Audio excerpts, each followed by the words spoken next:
Kemudian beliau berkata, Kama atammaha ala abawaika. Dan masa depan yang sama kesempurnaan nikmat Allah yang Allah berikan kepada keturunanmu Ibrahim dan Ishak.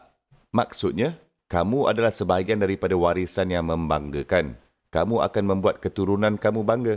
Beberapa perkataan ini sangat penting. Mengapa saya mengetengahkan kata-kata ini?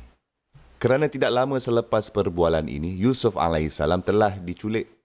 Dan tidak lama selepas itu, beliau tidak akan berjumpa dengan ayahnya lagi. Seluruh masa mudanya, masa kecilnya akan dihabiskan dalam keluarga bukan Islam. Beliau akan menjadi hamba dalam keluarga bukan Islam. Tidak ada pengaruh Islam langsung.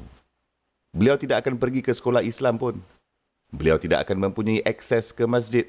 Beliau tidak akan mempunyai apa-apa persekitaran masyarakat Islam. Beliau akan berada di Mesir, Egypt, di mana mereka sebenarnya tidak menyembah Allah. Dan beliau akan tinggal di rumah ahli politik. Jadi jika rumah orang biasa, anda mungkin tidak melihat semua rasuah itu. Tetapi beliau tinggal di rumah ahli politik yang mempunyai isteri yang tak betul sangat di atas semua itu. Dan beliau seorang hamba tanpa pengawasan moral dari seseorang dewasa.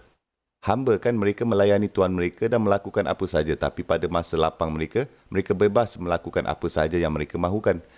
Sekurang-kurangnya, jika untuk kanak-kanak, mesti ada semacam bimbingan ibu bapa kan. Di sini tidak akan ada bimbingan ibu bapa. Tidak akan ada bimbingan masyarakat. Masyarakat adalah persekitaran yang buruk. Dan by the way, setelah menghabiskan beberapa tahun dalam persekitaran negatif itu, beliau akan dituduh, difitnah.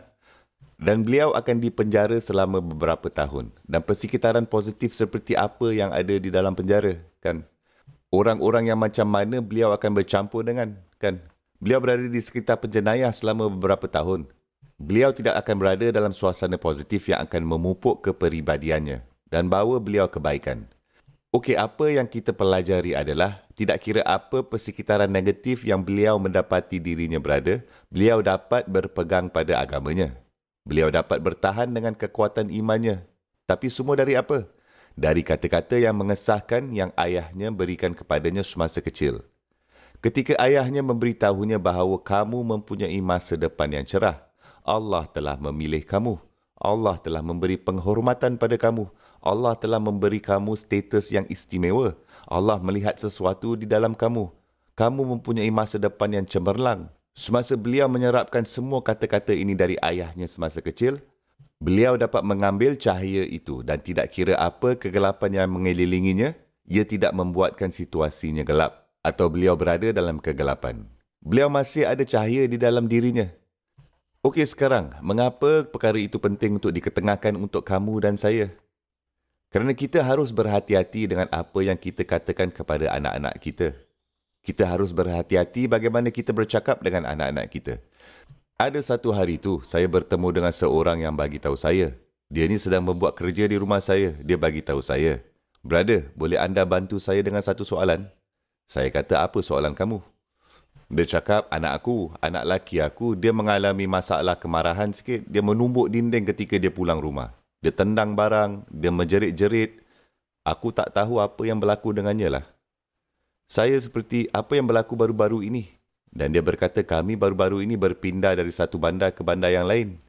Saya kata, baiklah. Jadi dia kehilangan semua rakannya dan dia di sekolah baru. Adakah anda tahu jika mereka membuli dia di sekolah? Adakah anda tahu jika mereka mengejek-ejek dia? Apa sal dengannya?